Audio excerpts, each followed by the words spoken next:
சமீபத்தில் எங்கள் பாண்டிச்சேரியில் ஒரு குறிப்பிட்ட ஒரு திருச்சபை நிகழ்ச்சியில் ஒரு பிரபலமான ஊழியக்கார் அவர் பிரசங்கம் பண்ணுகிற வேளையில் ஒரு உதாரணத்தை சுட்டி காட்டினார். அந்த உதாரணத்துடைய முன்பகுதி பின்பகுதி எல்லாத்தையும் நான் சொல்ல விரும்பலை. அவர் சில காரியங்களை சொல்லுகிற பொழுது கோயம்புத்தூரில் ஒரு சபையை சுட்டி காட்டினார். அந்த சபையில் அந்த பாஸ்டர் என்ன பண்ணுவாராம், பொதுவாக காணிக்கை அவங்க காமனாக ஆஃபர்டரி கலெக்ட் பண்ணுவாங்க. அதுக்கு அப்பால் அவர் ஒரு தட்டு வச்சுட்டு இருப்பாராம். எதுக்குன்னு சொன்னால் ஸ்பெஷல் ஆஃபர்டரி, விசேஷ படைப்பு, பெரிய எமௌண்ட், இல்லைன்னா ஒரு பெரிய கோல்டு அந்த மாதிரி எல்லாம் கொடுக்குறது. அது எதுக்குன்னு சொன்னால் சாதாரணமாக காணிக்கை கொடுக்குற அது ஒரு பகுதி. இது விசேஷ நன்மைக்கு, விசேஷ ஆசீர்வாதத்துக்கு, ஸ்பெஷலாக ஏதோ மிராக்கிள் நடக்கணுமா, அதுக்கு கோல்டு செயின் அது இது அந்த மாதிரி நிறைய நகைகள் கொடுக்கறது, பணம் கொடுக்கறது, இந்த மாதிரி ஒரு ஆஃபரிங் கலெக்ட் பண்ணுவாங்க. இது அவர் ஒரு குறிப்பிட்ட சம்பவத்தை சொல்லுகிற பொழுது இதை சுட்டி காட்டுகிறார். அப்போ எனக்கு ஒரு கேள்வி எழுந்தது. ஒரு திருச்சபையில் காணிக்கை மக்கள் கொடுக்குறாங்க. அந்த காணிக்கை கொடுக்கின்ற அந்த பின்னணியில் அவங்க என்ன வேணாலும் காணிக்கை கொடுக்கலாம். செயினை கொடுக்கட்டும், மோதிரத்தை கொடுக்கட்டும், கம்மலை கொடுக்கட்டும், என்ன வேணாலும் கொடுக்கட்டும். ஆனால் அதற்கு தனியாக போதகர் ஒரு தட்டு வைத்து கொண்டு அதில் ஸ்பெஷல் காணிக்கை, அந்த ஸ்பெஷல் காணிக்கை ஸ்பெஷல் ஆஃபரிங், ஸ்பெஷல் பிளஸ்ஸிங் அப்படின்னு சொன்ன ஆண்டவர் என்ன வியாபாரமாக பண்ணிகிட்ருக்காரு. பையில் காணிக்கை போட்டால் ஓரளவுக்கு தான் உனக்கு நன்மை செய்ய முடியும், அதுக்கு மேலெலாம் என்ன பண்ண முடியாது. ஸ்பெஷலாக ஏதாவது கொஞ்சம் வெயிட்டாக போடு, கொஞ்சம் நல்ல ஒரு வெயிட்டான எமௌண்ட்டு கொடு, இல்லைன்னா கழுத்தில் காதில் விரலில் கிடக்கிற கழட்டி போடு, அப்போ நான் மிராக்கிள் பண்ணுவேன், இப்படிலாம் ஆண்டவர் சொல்லியிருக்காரா? ஏன் ஒரு திருச்சபையில் ஒரு பொதுவான காணிக்கை முறை இருக்கணும். நீங்கள் என்ன கர்த்தருக்கு கொடுக்குறீங்களோ அதை கொடுங்க. அப்படி தானே பழைய ஏற்பாட்டில் இருந்தது. பையில் போடுறதுக்கு ஒரு காணிக்கை, கையில் கொடுக்கறதுக்கு ஒரு காணிக்கை. ஒரு பாஸ்டர் இப்படி இன்னொரு திருச்சபையில் அவருடைய அந்த வீடியோவில் பார்த்தீங்கன்னா, நீங்கள் வழக்கமாக பையில் போடுறதெல்லாம் அங்கே போடுங்க, ஆனால் ஸ்பெஷலாக போட வர்றதை என்கிட்ட கொண்டு வாங்க, நான் அவங்கள ப்ளஸ் பண்ணி விடுறேன். அப்போ பையில் காணிக்கை போடுறவங்களுக்கு ப்ளஸ்ஸிங் கிடையாது, ஸ்பெஷலாக கொடுக்குறவங்களுக்கு. அப்போ என்ன, அவர் யார் யார் நமக்கு வெயிட்டாக காணிக்கை கொடுக்குறாங்க அதை பார்க்க விரும்புகிறார். இவர் பார்க்குறாரே அப்படிங்கிற அடிப்படையில் மக்கள் என்ன பண்ணுவாங்க, ஐயோ நம்ம அவர் கையில் கொடுக்க சொல்கிறார் காணிக்கையை, சாதாரண காணிக்கையை பையில் போட சொல்கிறார், ஸ்பெஷல் காணிக்கையை கையில் கொடுக்க சொல்கிறார். இப்போ நாம் கொண்டு வந்த காணிக்கை பையில் போட்டால் அது ஆனரி காணிக்கை, அவருடைய கவனத்தை இருக்க முடியாது. இப்போ அவர்கிட்ட கொண்டு காணிக்கை கொடுக்குற வெள்ள பையில் போடுகிற எமௌண்ட்டை போட்டால் ரொம்ப மேக்கிற எமௌண்ட்டாக இருக்கும். அப்போ என்ன பண்ண, கொஞ்சம் வெயிட்டாக கொடுக்க முடியாது. எத்தனை விதமாக சைக்கலாஜிக்கலாக சில விஷயங்கள் மக்களுடைய மைண்டில் ட்விஸ்ட் பண்ணுறாங்க பாருங்கள். பையில் போடுற ஒரு காணிக்கை, கையில் கொடுக்குற ஒரு காணிக்கை, என்ன விதமான காணிக்கைலாம் இன்னைக்கு கேட்குறாங்க பாருங்கள். இதில் பார்த்தீங்கன்னா ஒன்றை புரிந்து கொள்ளுங்கள். சில நேரங்களில் சிலர் உணர்ச்சி வசப்பட்டு செயினை கழட்டி கொடுக்குறாங்க, கம்மலை கழட்டி கொடுக்குறாங்க, மோதிரத்தை கழட்டி கொடுக்குறாங்க, ஏன் நிறைய பேர் தாலியை கூட கழட்டி கொடுக்குறாங்க. சென்னையில் ஒரு திருச்சபை கட்டி எழுப்பப்பட்ட ஒரு சொல்லுவோம். அந்த திருச்சபையுடைய ஃபவுண்டர் ஒரு முறை சொல்லும் பொழுது, இந்த திருச்சபையுடைய அஸ்திவாரம் நிறைய தாலிகள் இருக்குது அப்படின்னார். ரைட். இப்போ என்ன நான் சொல்ல வரேன்னா, இன்றைக்கி நிறைய பேர் என்ன சொல்கிறாங்கன்னா, ஆண்டவரே நீர் இந்த நன்மை செய்தால் இந்த செயினை கொடுத்துருவேன், இந்த மோதிரத்தை கொடுத்துருவேன், இந்த தாலியே கழட்டி போட்டுருவேன் அப்படிங்கிற மாதிரிலாம் பொறுத்தல் இருக்குது.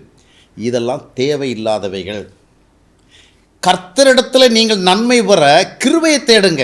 ஆண்டவர் உங்களுக்கு ஒரு ஆசீர்வாதம் தர விரும்பினார் சொல்கிறார். It is because of his grace. நீங்கள் அவருக்கு ஏதோ ஒன்று கொடுப்பீங்க, உங்ககிட்ட ஏதாவது அவருக்கு வாங்குறது கிடைக்கும் அப்படிங்கிற அடிப்படையில் அல்ல.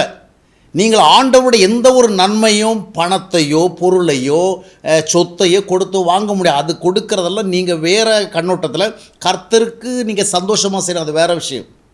ஆனால் ஒரு நன்மையை பெறுகிறதற்கு எதையும் நீங்கள் பொருத்தனை பண்ணக்கூடாது. இது புதிய ஏற்பாடு பொருத்தனின் காலம் அல்லவே அல்ல. ஆண்டவர் இதை செய்தால் எனக்கு அதை செய்வேன், இந்த மாதிரி எனக்கு வேலை வாங்கி கொடுத்தா நான் உங்களுக்கு முதல் மாத சம்பளத்தை கொடுப்பேன், தேவைப்பட்டால் ஒரு வருஷ சம்பளத்தையே கொடுப்பேன் அப்படிலாம் இல்லை. இல்லை எனக்கு ஒரு வீடு வாங்குறதுக்கு வசதி கொடுத்தா நான் உங்களுக்கு ஒரு பிளாட் கொடுப்பேன், இந்த மாதிரிலாம் கான்ட்ராக்ட் பேசக்கூடாது. தேவனுடைய நன்மையை பெற கிருபையை தேடுங்க, ஆண்டுடைய இரக்கத்தை தேடுங்க, ஆண்டுடைய அன்பை தேடுங்க. பணத்தை பொருளை ஆபரணங்களை தருவதாக கர்த்தரோடு பேரம் பேசாதிருங்கள். இந்த மாதிரி நீங்கள் ஆண்டவருக்கு விசேஷமாக காணிக்கை கொடுத்தா விசேஷமாக ஆண்டவர் உங்களை ஆசீர்வதிப்பார் சொன்னால் அது உண்மையான தேவ ஊழியக்காரருடைய வார்த்தை இல்லை, அது ஒரு ஃப்ராட். இந்த மாதிரியெல்லாம் கிடையாது. காணிக்கை கொடுக்கிற அந்த செயல்பாடு வேறு, ஆசீர்வாதங்கள் பெறுகிற செயல்பாடு வேறு. ஆசீர்வாதங்கள் கிருபையில் வருது. ஆண்டவர் நம்மை ஆசீர்வதிக்கிறது நம்ம காசு பணம் கொடுப்போங்கிறதுக்காக இல்லை. அதனால் நீங்கள் வந்து நிறைய பேர் வந்து திருச்சபையில் வந்து சாட்சி சொல்லுவாங்க, நான் இந்த மாதிரி நேர்ந்து கொண்டேன், இந்த மாதிரி வேண்டிக் கொண்டேன், இந்த மாதிரி பொருத்தனை பண்ணேன், நீர் இந்த மாதிரி பண்ண எனக்கு இப்படி பண்ண கர்த்தர் எனக்கு கிருபையாக. பாருங்கள், பொருத்தனை பண்ணதுனால அவர் செஞ்சுருக்கிறாரு. அப்புறம் இப்படி கிருபை வருது என்ன சொல்கிறீங்க? இப்போது கிருபை சொல்ல நீங்கள் ஒன்றும் பொருத்தனை இல்லாமல் ஆண்டவர் எனக்கு ஒரு நன்மை தேவைப்படுது, ஒரு அற்புதம் தேவைப்படுது, ஒரு சுகம் தேவைப்படுது, ஒரு உதவி தேவைப்படுது, கடன் பிரச்சனை விடுதலை தேவைப்படுது, என்ன செய்யணும் கிருபை. நீங்கள் என்ன சொல்கிறீங்க? கர்த்தரை பெரிதான கிருபையினால ஆண்டவருக்கு நான் ஒரு பொருத்தனை செய்தேன், அந்த பொருத்தனை ஆண்டவர் கேட்டு எனக்கு செய்தான்னு சொன்னால் வாங்காமல் செய்யலைல்ல. அப்போ அது ஒரு வியாபாரம் தானே. எனவே அருமையான இது போன்ற ஒரு தவறான முன்மாதிரியில் உருவாக்காதீங்க. சபையில் வந்து நின்று கொண்டு நான் ஆண்டவர் இடத்துல பொருத்தனை செய்தேன், வீட்டை தருவேன்னு சொன்னேன், வேலை கிடைச்ச சம்பளம் தருவேன்னு சொன்னேன், இல்லைன்னு சொன்னால் என் பையனை ஊழியத்துக்கு அனுப்புவேன்னு சொன்னேன், இதெல்லாம் சொல்லவே சொல்லாதீங்க. இதெல்லாம் வேதாகமத்தில் இல்லை, புதிய ஏற்பாட்டில் இல்லை. பிள்ளைகளைப் போல அப்பா பிதாவை என்று கூப்பிடும்படியான ஒரு சூழலுக்கு நீங்கள் வரணும். காசை தரேன், பணத்தை தரேன், பிளாட்டை தரேன், இல்லைன்னு சொன்னால் சதுர அடிக்கு இவ்வளோ பணம் தரேன், இல்லை 10 சதுர அடி 20 இந்த கதையெல்லாம் வேணாம். ஆண்டவரிடத்தில் நீங்கள் அவரை கிருபை உள்ளவர் நம்பி விண்ணப்பம் பண்ணுங்க, வாங்க. அடுத்தது பார்த்தீங்கன்னு சொன்னால் நிறைய பேர் வந்து ஆண்டவர் செய்த நன்மைக்கு பதிலாக திருச்சபையில் பலர் நடுவில் வந்து நின்று கொண்டு ஆண்டவர் எனக்கு செய்த நன்மைக்கு பதிலாக நான் அணிந்து கொண்டிருந்த இந்த ஆபரணத்தை ஆண்டவருக்கு கொடுக்குறேன், நான் அணிந்து கொண்டிருந்த இந்த வளையலை கொடுக்குறேன், நான் அணிந்து கொண்டிருந்த கம்மலை கொடுக்குறேன். ஒரு சிலர் வந்து இன்னும் ஒரு ஸ்டெப் அதிகமாக போய் இதற்கு மேல் வந்து இந்த தாலி செயினை எனக்கு வேண்டாம், ஆண்டவருக்கே கொடுத்துட்றேன், ஏன்னா அவர் நன்மை செய்தார். இதெல்லாம் உங்களுக்கு பார்க்குறதுக்கும் கேட்குறதுக்கும் நல்ல பக்தியாக இருக்கும். ஆனால் கர்த்தர் செய்த நன்மைகளுக்கு பதிலாக நீங்கள் செய்ய வேண்டியது என்னென்னு சொன்னால், விரலில் கிடக்கிற மோதிரத்தை கழட்டி போடுறதில்ல, கழுத்தில் இருக்கிற செயினை கழட்டி போடுறதில்ல, இல்லைன்னா தாலியை கழட்டி போடுறதில்ல, இல்லைன்னா நீங்கள் அவருக்கு ஒரு பிளாட்டு கொடுக்கறதில்ல, இல்லைன்னா 1 மாதம் சம்பளம் கொடுக்கறதில்ல. கர்த்தர் உங்களுக்கு நன்மை செய்திருக்கிறாரா, உங்களுக்கு உதவி செய்திருக்கிறாரா, உங்களுக்கு அற்புதம் செய்திருக்கிறாரா, நீங்கள் செய்ய வேண்டியது அவருக்கு பிள்ளைகளாக சாட்சியுள்ள வாழ்க்கையை வாழணும். அவரை இரட்சகராக ஏற்றுக்கொண்டு மறுபுறப்படைந்து பிள்ளைகள் என்கிற நிலைமையிலிருந்து தேவாவியை பெற்று அப்பா பிதாவை கூப்பிடும்படியான பாக்கியத்தில் வந்து அவருக்கு நீங்கள் சாட்சியாக வாழணும். அதுதான் நீங்கள் செய்ய வேண்டியது. இதை விட்டு ஆண்டவர் செய்த நன்மைக்கு பதிலாக நான் இந்த செயினை கொடுக்குறேன், மோதிரத்தை கொடுக்குறேன், இந்த மாதிரி சொல்லுகிறவள்ள கேட்குறவங்களுக்கு இது என்ன சாட்சியாக மாறுது? ஆண்டவர் நமக்கு ஏதாவது நன்மை செய்யணும்னா நாம் என்ன பண்ணணும்? அவருக்கு இவ்வளோ அமௌண்ட் கொடுக்கணும், இல்லைன்னா செயினை கழட்டி கொடுக்கணும். அப்போ நிறைய பேர் என்ன நினைக்கிறாங்க? நாம் செயினை கழட்டி கொடுக்காதனால தான், தாலியை கழட்டி கொடுக்காதனால தான், மோதிரத்தை கழட்டி கொடுக்காதனால தான், நாம் இந்த மாதிரி ஒரு பெரிய அமௌண்ட்டை கொடுக்காதனால ஆண்டவர் நம்ம ஆசீர்வதிக்கலை. ஆண்டவர் ஆசீர்வாத பிஸ்னஸ் பண்ணலை, அது இந்த பாஸ்டர் தான் பண்ணிகிட்டு இருக்கிறாங்க. ஆண்டவருடைய பேரில் ஆண்டவர் பண்ணலை. புதிய ஏற்பாடு அப்படி சொல்லலை, எங்கேயுமே சொல்லலை. எங்கேயுமே புதிய ஏற்பாட்டினுடைய சத்தியத்தில் பொருத்தனை இல்லவே இல்லை. நீங்கள் ஆண்டவரிடத்தில் ஒரு நன்மை கேளுங்க, அதுக்கு பொருத்தனை செய்கிறதா என்ன தெரியுமா? ஆண்டவர் என்னை உமக்கு தருகிறேன், அவ்வளோதான். அதுதான் அவர் தம்மை நமக்கு கொடுத்தா நாம் நம்மை அவருக்கு கொடுக்கணும். அதுதான் நீங்கள் செய்ய வேண்டிய பொருத்தனை, வேறு ஒரு பொருத்தனையும் செய்ய வேண்டிய தேவையில்லை. அதுபோல் சபை நடுவில் ஆண்டவர் எனக்கு செய்த நன்மைக்காக நான் இந்த பெரிய தொகையை கொடுக்குறேன், இந்த செயினை கொடுக்குறேன், ஆண்டவருக்கு உதவட்டும், ஆண்டவருடைய ஆலயங்கிட்ட உதவட்டும், ஆண்டவருடைய கோயில்கிட்ட உதவட்டும். அதை நீங்கள் செய்கிறதா இருந்தால் ஆண்டவரோட பேசுங்க. ஆண்டவர் நீ எனக்கு நன்மையில் நிறைய செஞ்சுருக்கிறேன், எனக்கு ரட்சிப்பை கொடுத்துருக்கேன், எனக்கு பரிசுத்தாவியை கொடுத்துருக்கேன், எனக்கு தேவனுடைய பிள்ளை அந்தஸ்தை கொடுத்துருக்கேன், எனக்கு உண்மையை நினைக்க ரொம்ப சந்தோஷமாக இருக்குது, ஆனால் உங்களுடைய ஊழியங்களுக்காக நான் இதை கொடுக்குறேன். நீங்கள் ஆண்டவரோட பேசி அமைதியாக கொடுங்க. அதை 4 பேருக்கு மத்தியில் வந்து சாட்சி சொல்லும் பொழுது மற்றவர்களும் இதுதான் ஆசீர்வதிக்கப்படுவதற்கான வழி நினைக்கிறாங்க. நீ நிறைய அந்த ஜபக்கூட்டம் நடத்துகிற ஊழியக்காரர்களுடைய பத்திரிகையில் வருகிற சாட்சியெல்லாம் பார்த்தீங்கன்னா, இவ்விதமாக அந்த ஜப கூடுகை கட்டுவதற்காக கட்டணம் கட்டுவதற்காக 10 சதுர அடிக்கான காசை கொடுத்தேன், இல்லை ஒரு 10,000 கொடுத்தேன், இல்லை ஒரு 50,000 கொடுத்தேன், எனக்கு அப்படியே அந்த வருடமே அந்த மாதமே ஒரு பெரிய வீடு கிடச்சிது, கொடுத்தது 1000 ரூபாய், கிடச்சது 50 லட்சம். இதை நீங்கள் கேட்குறவல்ல, இதை கேட்குறவன் என்ன பண்ணுவான்? ஆண்டோட ஆசீர்வாதம் போகிறவங்க எப்படி வருவான்? நாமும் இதை மாதிரி 10,000 கொடுப்போம், கடனை வாங்கியே கொடுப்போம். ஏன்னா 10,000 கொடுத்தா நிச்சயம் 50,000 கிடைக்கும், 50 லட்சம் கிடைக்க போகுது. இது போன்ற விதமான பொருளாதார காரியங்களை அடிப்படையாக வைத்து ஆசீர்வாதம் தேடாதீங்க. இதை நீங்கள் சாட்சியாக சொல்லி மற்றவர்களுக்கு தவறான முன்மாதிரி ஆகாதீங்க. இதை ஊழியக்காரர்கள் என்கரேஜ் பண்ணுறது இதை விட கேவலமானது. கர்த்தர் அவர்களுக்கு செய்த நன்மைகளுக்காக காசையை தர சொன்னார், ஆபரணத்தை தர சொன்னார். அப்படி நீங்கள் செய்யணும். செய்ய சந்தோஷத்தில் நம்ம எல்லாம் செய்யலாம்.